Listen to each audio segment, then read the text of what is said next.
मेरी शादी को 3 साल गुजर गए थे, पर अभी तक मेरे घर में बच्चे की कोई किलकारी नहीं गूंजी। शादी के 3 साल बाद हमने अपना इलाज भी करवाया, पर कोई खुशखबरी नहीं मिली। अपनी ये हालत देखकर कभी कभी मेरे दिल में एक ख्याल आता कि कहीं मैं बांझ तो नहीं। खैर, अब जो था वो था ही।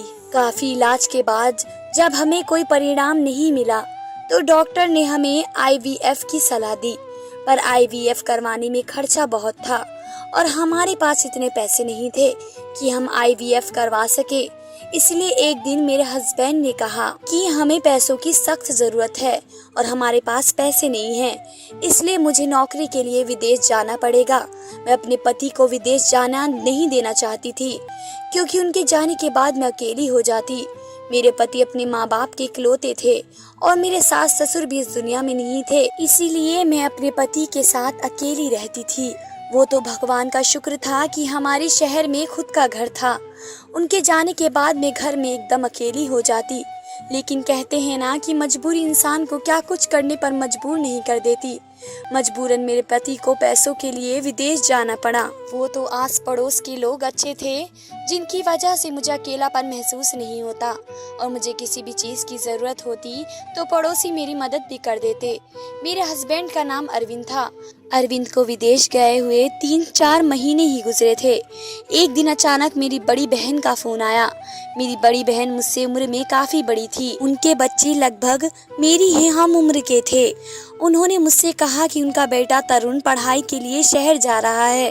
लोगों ने हॉस्टल में रहने की सलाह दी, पर मैं चाहती हूँ कि अगर तुम्हें और तुम्हारे पति कोई एतराज न हो तो मेरे बेटे तरुण को तुम अपने पास रख लो, क्योंकि हॉस्टल का खर्चा भी ज्यादा है और हॉस्टल में रहने से बच्चे बिगड़ जाते हैं। तुम्हारे पास रहेगा तो सुरक्षित रहेगा, और तुम तो उसकी मौसी हो। मौसी तो माँ समान होती है। वह तुम्हारे साथ रहेगा तो मुझे उसकी फिक्र नहीं रहेगी। तरुण के आने की खबर सुनकर मैं बहुत खुश हुई, पर अब मुझे अपने पति की इजाजत की जरूरत थी। जब ये बात मैंने अरविंद को बताई तो उन्हें भी कोई एतराज नहीं हुआ, बल्कि उन्होंने तो कहा कि तुम अकेली रहती हो, तरुण आ जाएगा तो तुम्हारा दिल भी लगा रहेगा और मैं भी सुकून से यहाँ पर काम कर पाऊंगा। जब मुझे अरविंद की तरफ से इजाजत मिल गई तो यह बात मैंने अपनी बड़ी बहन को बताई। वह भी बहुत खुश हुई। अगले 1-2 दिनों में तरुण हमारे साथ रहने आ गया। तरुण के आ जाने से मुझे घर में अच्छा लगने लगा, नहीं तो अरविंद के जाने के बाद यह पूरा घर मुझे काटने को दौड़ता था। तरुण बहुत अच्छा था। वो मेरा बहुत ख्याल करता। कभी कभी जब मेरी तबीयत खराब हो जाती तो वह कहता, मौसी तुम्हें काम करने की कोई जरूरत नहीं, तुम आराम करो, और वह घर का सारा काम कर लेता। उस दिन से तरुण हर रात मुझे चॉकलेट दूध बना कर देता। मैं दूध पीती और सो जाती। जब सुबह उठती तो मुझे बहुत सुकून मिलता। तरुण की तारीफ करते हुए मैं हंसकर कहती, तरुण तुम बहुत अच्छा दूध बनाते हो, मुझे बहुत अच्छी नींद आती है और सुबह को फ्रेश लगता है। इस बात पर हंसते हुए तरुण कहता, मौसी ये मेरे हाथों का कमाल है। मैं आपके लिए इतने प्यार से दूध बनाता हूँ कि आपकी सारी थकान दूर हो जाती है। उसकी इस बात पर मैं हंसते हुए कहती, अच्छी बात है, तुम्हारी शादी जिस लड़की से होगी वह बहुत खुश नसीब होगी, क्योंकि तुम उसका बहुत ख्याल रखोगे। यही कहकर हम दोनों हंसने लगते। तरुण और मेरी ढेर सारी बातें करते। तरुण अपने कॉलेज की बातें करता और मैं उसकी बातों पर खूब ठहाकर हंसती। वो मुझसे कहता, मौसी तुम मेरी मौसी से ज्यादा मेरी दोस्त हो। एक दिन अचानक मेरे पेट में दर्द होने लगा। तरुण घर पर नहीं था, इसलिए मुझे अकेले ही डॉक्टर के पास जाना पड़ा। पर डॉक्टर के पास जाने के बाद जो बात मुझे पता चली, उसे सुनकर तो मेरे होश उड़ गए। मुझे कुछ समझ में नहीं आ रहा था कि ऐसा कैसे हो सकता है। डॉक्टर ने बताया कि तुम प्रेग्नेंट हो। डॉक्टर के मुंह से प्रेगनेंसी की खबर सुनकर मैं हक्का बक्का सी रह गई कि आखिर ये सब कैसे हो सकता है। मैंने डॉक्टर से कहा, डॉक्टर लगता है आपको कोई गलतफहमी हुई होगी, मैं प्रेग्नेंट कैसे हो सकती हूँ। डॉक्टर ने मेरे सामने प्रेगनेंसी की रिपोर्ट रखते हुए कहा, क्यों अभी तक तो आप इसी चीज पर ट्रीटमेंट करवा रही थी, और जब प्रेग्नेंट हो गई तो आप भगवान का शुक्र करने की बजाय परेशान हो रही हैं। अपनी प्रेगनेंसी की रिपोर्ट देखकर मैं बदहवास सी खड़ी थी। मुझे नहीं पता था कि शादी के इतने दिनों बाद मेरी जिंदगी में इतना बड़ा तूफान आ जाएगा। रिपोर्ट देखकर उस वक्त मैंने डॉक्टर से कुछ कहा नहीं और रिपोर्ट लेकर मैं डॉक्टर के क्लिनिक से बाहर निकल आई, पर मेरी आंखों में ढेर सारे आंसू थे कि आखिर ऐसे कैसा हो सकता है। मेरे और तरुण के अलावा उस घर में तीसरा और कोई नहीं था। मैं प्रेग्नेंट कैसे हो गई, यह सुनकर ना चाहते हुए भी मेरा दिमाग तरुण की तरफ जा रहा था। फिर भी मेरा दिल यह मानने को तैयार ही नहीं था कि तरुण मेरे साथ ऐसा कुछ कर सकता है। वह तो मेरी सगी बहन का बेटा है, मैं तो उसके लिए उसकी माँ समान हूँ, फिर वो मेरे साथ ऐसा कैसे कर सकता है। मेरा दिल इस बात के लिए गवाही नहीं दे रहा था, पर हकीकत तो मेरे सामने थी। यही सब सोचते विचारते किसी तरह मैं अपने घर पहुँच गई। घर आते आते शाम हो गई थी। तरुण घर पर आ गया था। मैंने दरवाजे का डोर बेल बजाया तो तरुण ने दरवाजा खोला। तरुण मुझे देखकर मुस्कुराया और कहा, मौसी कहाँ चली गई थी? मैं आपके लिए कब से परेशान था, फोन लगा रहा था तो आपकी मोबाइल स्विच ऑफ बता रहा है। मैं घर के अंदर आई तो मेरे पीछे पीछे आता हुआ ये सारी बातें कह रहा था। उसने मुझे पानी और चाय का पूछा, पर मैंने उसकी एक भी बात का कोई जवाब नहीं दिया। वह मुझे एक आंख भी नहीं भा रहा था। मुझे उससे नफरत होने लगी। तरुण ने कहा, मौसी आप मेरी बातों का जवाब क्यों नहीं दे रही? मैंने कहा, मुझे कुछ नहीं चाहिए, मेरी तबीयत ठीक नहीं है, मुझे अकेला छोड़ दो। यही कहते हुए मैं अपने कमरे में चली गई और अपने कमरे का दरवाजा बंद कर लिया और अपने प्रेगनेंसी की रिपोर्ट को दराज में रख दिया और अपने बेजान वजूद को लेकर बिस्तर पर बैठ गई। मेरी सोचने समझने की क्षमता खत्म हो चुकी थी, क्योंकि तरुण मेरा सगा भांजा था, मेरी सगी बहन का बेटा। मैं इसके बारे में ऐसा सोच भी नहीं सकती थी। मैं अपने भाई बहनों में सबसे छोटी थी और तरुण की माँ सबसे बड़ी बहन थी। जब तरुण की माँ की शादी हुई तो उस वक्त मेरी उम्र लगभग 8 साल थी और तरुण जब पैदा हुआ तो मैं 10 साल की थी। मुझे अपनी बहन की परवरिश पर बिल्कुल शक नहीं था। वो अपने बेटे तरुण को ऐसी परवरिश दे ही नहीं सकती थी, लेकिन जो रिपोर्ट मेरे हाथ में थी उससे सारा शक तरुण पर ही जाता, क्योंकि मेरे और तरुण के अलावा घर में कोई तीसरा था ही नहीं। मैं अपना सर अपने दोनों हाथों में लेकर बैठ गई। फिर मुझे याद आया कि पिछले कई दिनों से तरुण मुझे दूध बना कर देता और मुझे बहुत अच्छी नींद भी आती। क्या तरुण दूध में मुझे नींद की दवाइयाँ देता? और मैंने सोने के बाद ये सब कुछ सोचते हुए मैं फूट फूट कर रोने लगी और रोते रोते सोच रही थी, क्या सगे रिश्ते इतने मतलबी होते हैं कि हवस के आगे कुछ भी नजर नहीं आता। मैं उसकी मौसी थी, यानी कि माँ, उसकी माँ की सगी बहन, मतलब माँ जैसी हुई। वह कैसे मेरे बारे में ऐसा सोच सकता था? आखिर उसका दिल इस गुनाह के लिए राजी कैसे हुआ? मैं बस रोई जा रही थी। मुझे कुछ समझ में नहीं आ रहा था। ये सब जानने के बाद मेरे ऊपर क्या बीत रही थी, इसका अंदाजा कोई लगा भी नहीं सकता। मुझे याद आने लगा कि जब वो बचपन में मेरी बड़ी बहन के साथ आता तो आते ही मेरी गोद में आ जाता और अपनी तोतली जुबान से मुझे मौसी कहने की बजाय माँ जी कहकर बुलाता। उसकी इस बात पर मैं खूब ठहाकर हंसती। यहाँ आने के बाद उसे देखकर कभी ऐसा नहीं लगता था कि वो मेरे साथ ऐसी घटिया हरकत भी कर सकता है। मैं इन्हीं सोचों में गुम थी कि तरुण मेरे कमरे के दरवाजे पर दस्तक देते हुए अंदर आ गया। मैंने देखा उसके हाथ में दूध का गिलास था। वो मेरे लिए चॉकलेट दूध बना कर लाया था। वो बड़ी नॉर्मल अंदाज में बेड पर आकर बैठ गया। उसके बेड पर बैठते ही मैं घबरा कर खड़ी हो गई, जैसे ना जाने मेरे साथ क्या कर देगा। मेरा ये बर्ताव देखकर उसने बड़ी हैरानगी से पूछा, क्या बात है मौसी, आप इतनी घबराए क्यों हैं? सब ठीक तो है? यह लीजिए दूध पीजिए और आराम करिए। तरुण ने दूध का गिलास मेरी तरफ बढ़ाया। मैंने दूध का गिलास साइड में रखे टेबल लैंप पर रख दिया और सख्त लहजे में कहा, मेरी तबीयत कुछ ठीक नहीं, तुम यहाँ से जाओ, मुझे नींद आ रही है। मेरे सख्त लहजे से वो थोड़ा घबरा गया। उसने पूछा, क्या बात है मौसी, आप इस तरह क्यों बोल रही हैं? उसकी ये हरकत देखकर मुझे उस पर बहुत गुस्सा आ रहा था। मैं सोच रही थी कितना बड़ा गुनाह करने के बाद वो मेरे सामने कैसे कैसे ड्रामे कर रहा है। उसकी हरकत देखकर मैंने सोचा मैं उसके मुंह पर प्रेगनेंसी की रिपोर्ट फेंक कर उसे एक थप्पड़ लगा दूं, पर मैं ऐसा नहीं कर सकती थी क्योंकि मुझे रंगे हाथों पकड़ना चाहती। मैंने अपने गुस्से को संभालते हुए कहा, तुम जाओ, मैं सोना चाहती हूँ। मैंने इतना कहकर वह बेड से उठकर बाहर जाने लगा। उसने कहा, ठीक है, मैं जा रहा हूँ, लेकिन दूध जरूर पी लीजिएगा, इसके आपको अच्छी नींद आएगी और आपकी तबीयत भी ठीक हो जाएगी।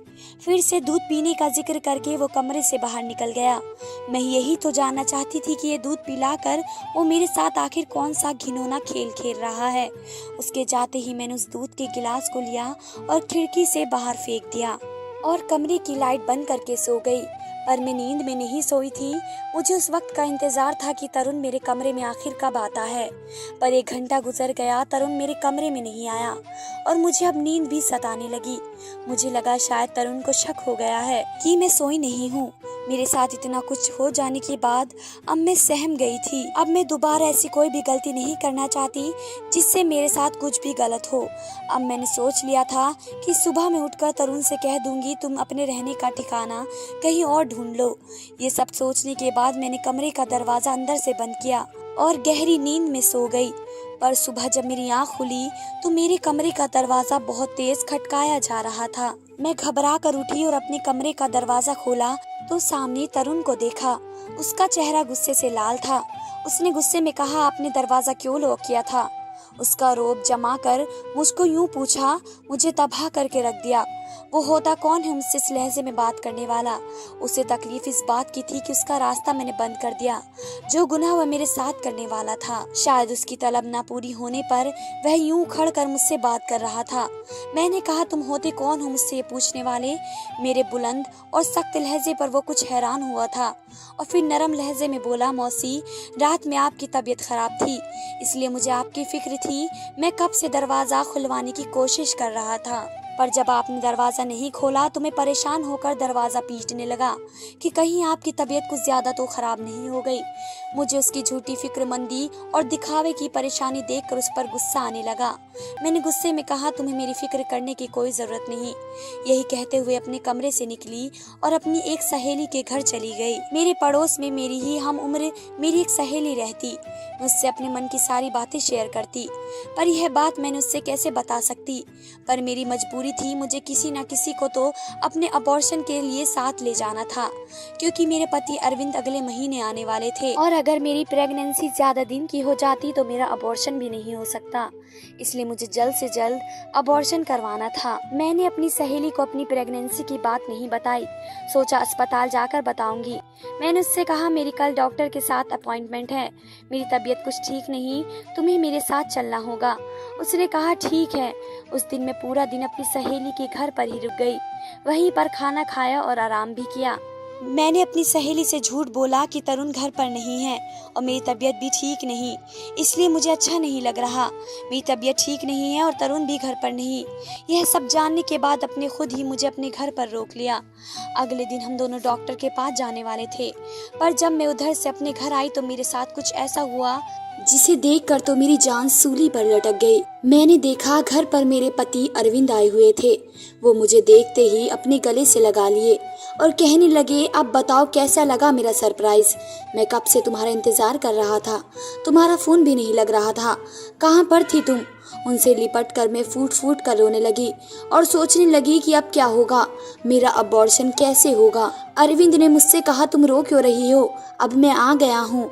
मैं आने वाला था अगले महीने, पर मैं अभी आ गया क्योंकि अचानक मेरी छुट्टी लग गई। मैंने तुम्हें इसलिए नहीं बताया क्योंकि मैं तुम्हें सरप्राइज देना चाहता था। उस वक्त मैंने अपने अंदर छुपे हुए दर्द को किसी तरह संभाला और ना चाहते हुए भी अरविंद के साथ मुस्कुराई। मैंने किसी तरह रात का खाना बनाया। खाना खाने के बाद तरुण अपने कमरे में सोने चला गया और मैं और अरविंद अपने कमरे में। अरविंद बहुत थके हुए थे, वो थोड़ी बहुत मुझसे बातें किए और फिर सो गए, पर मुझे पूरी रात नींद नहीं आई। मैं ऐसी सोच विचार में थी कि कल मैं अबॉर्शन के लिए कैसे जाऊंगी। कल क्या, अब तो मैं किसी भी दिन अबॉर्शन कराने नहीं जा पाऊंगी क्योंकि अब तो अरविंद आ गए हैं। अगर इन्हें मेरी सच्चाई पता चल गई तो मेरा घर टूट कर बिखर जाएगा। यही सब सोचते विचारते कब सुबह हो गई पता नहीं चला। मैंने देखा अरविंद सोए हुए थे। मैं कमरे में बाहर सोफे पर जाकर बैठ गई। मैंने देखा तरुण अपने लिए चाय बना रहा था। वो किचन से आया और मुस्कुरा कर बोला, कैसा लगा आपको अरविंद मौसा का सरप्राइज? मैंने उसे गुस्से और नफरत से देखते हुए कहा, किस कदर ढीठ और ड्रामेबाज इंसान हो तुम, ऐसी मासूमियत से भरी अदाकारी कैसे कर लेते हो? शर्म नहीं आती तुम्हें? एक तरफ मौसी कहते हो और दूसरी तरफ मैं ये सब सहते सहते थक चुकी हूँ, इसलिए बिना सोचे समझे मेरे जो मन में आया मैंने कह दिया। और वो था कि अभी भी मुझे हैरत भरी निगाहों से देख रहा था। कहने लगा, मौसी क्या कह रही हैं आप? मुझे आपकी बातें बिल्कुल समझ में नहीं आ रही। मैंने ऐसा भी क्या किया है कि आप मुझसे इस तरह बातें कर रही हैं? मैंने उसे गुस्से से देखा और अपने कमरे में गई तो देखा अरविंद अभी भी सो रहे थे। मैंने दराज से रिपोर्ट निकाली और तरुण के पास चली आई। तरुण वहीं पर खड़ा था। मैंने गुस्से से वे रिपोर्ट तरुण के मुंह पर फेंक दी। मैंने कहा, ये पढ़ो और अपना मनहूस चेहरा लेकर अरविंद के उठने से पहले यहाँ से दफा हो जाओ। मैं गुस्से से दबे लहजे में बोल रही थी, क्योंकि मैं नहीं चाहती थी कि अरविंद को इस बात की भनक भी पड़े। तरुण ने वो रिपोर्ट उठाकर जैसे ही पढ़ा, उसके चेहरे की रंगत उड़ गई। इससे पहले कि वो कुछ बोलता, तभी वहाँ पर अरविंद आ गए और सीधा तरुण के पास गए और उसके हाथ से रिपोर्ट लेकर पढ़ने लगे।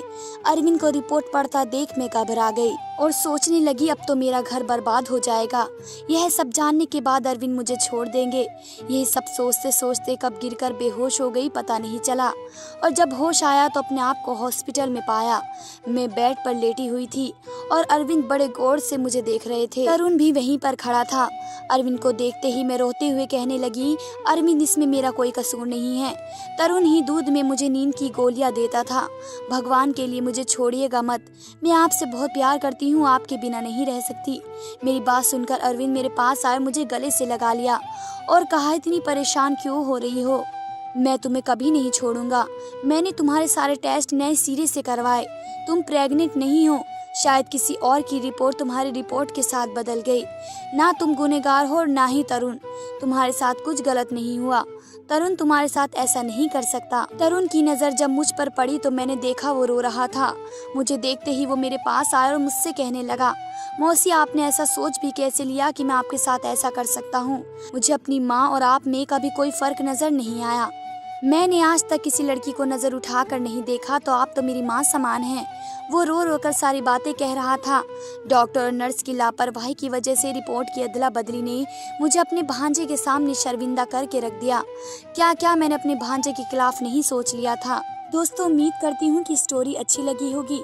अच्छी लगी है चैनल को सब्सक्राइब जरूर कर लें। धन्यवाद दोस्तों।